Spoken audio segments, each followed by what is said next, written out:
It was the end of an era. Trent Boult, Tim Southee, Kane Williamson. Perhaps this trio might never play an ICC event together again, because the development that has come at this point is that after Trent Boult, even Kane Williamson has refused a New Zealand central contract. Does that mean it is the end of the road for New Zealand cricket in his career? Because New Zealand cricket has always stressed that we would prefer people with central contracts. But with the case of Kane Williamson, there is a twist. Because Williamson has stepped down as the captain of New Zealand in white ball cricket after New Zealand's disastrous exit in the first round of the T20 World Cup 2024. But on the sidelines of it, he's also declined a New Zealand central contract for the 2024-2025 season. Now, what is the reason that Kane Williamson has given for this particular thing? That why has he declined the central contract for 2024-2025? The answer that he gave in that New Zealand press release that New Zealand cricket gave out was that helping push the team forward across the formats is something I'm very passionate about. However, pursuing an overseas opportunity during the New Zealand summer means I am unable to accept a central contract offer. Pursuing an overseas opportunity during the New Zealand summer. Now, the home summer, if you look at New Zealand this time around, November to December, that is the period New Zealand hosts 3 tests against England. After that, in January, they don't play anything. January, February is the period in which New Zealand hardly play any form of cricket. That is why this time the scheduling that New Zealand have had is actually detrimental. After December, Boxing Day onwards till now, till February first week, they don't play any form of cricket. Now for New Zealand, if you are a centrally contracted player, you want to play the Super Smash as well. They have to play the Super Smash. But Williamson is apparently exploring overseas options in the form of 4 leagues. This time in January 2025, 4 leagues are going to overlap. Big Bash League, SA20, ILT20 and the Bangladesh Premier League. Now, out of those 4, which overseas league will Kane Williamson choose? He just wants to play the overseas league so that he has a feel of international cricket during the period when New Zealand don't play any cricket.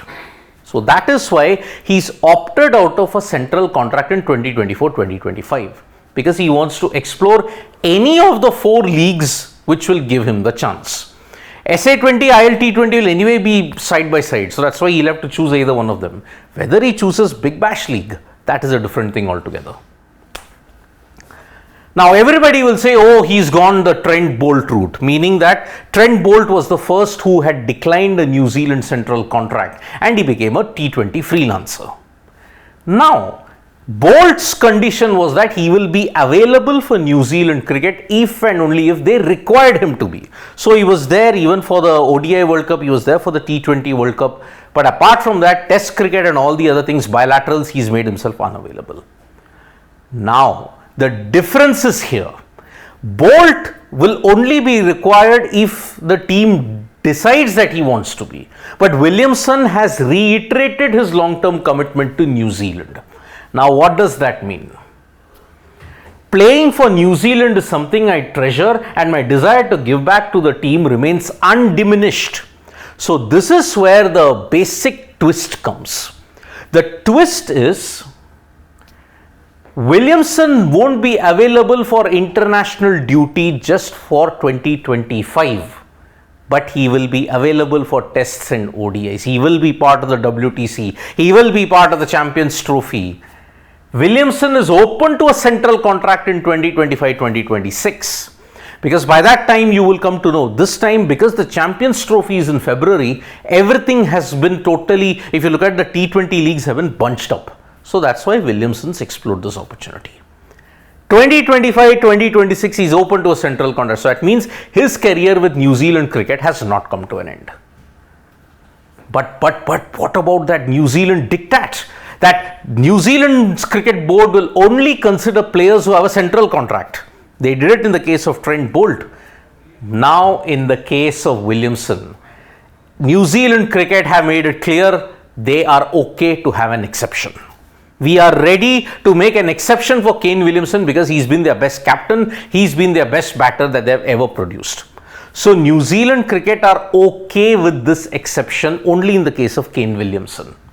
Because if you look at it, Williamson, you have a win-loss ratio of 2 in test matches, over 1 in ODIs and T20Is. You look at it, finals in 2019, 2021, World Test Championship winner, no captain has ever achieved this much success. Even Brendan McCullum didn't achieve that much. So that is why, looking at Williamson's situation, the clear conception is that 24-25 he's declined a central contract because he wants to play in the overseas leagues. Now he's open to getting a central contract in 25-26 provided he has the form. That means his New Zealand career is not over. Thank you so much folks for joining us for this video. Subscribe to Sports Today for all the latest news and analysis. Bye-bye.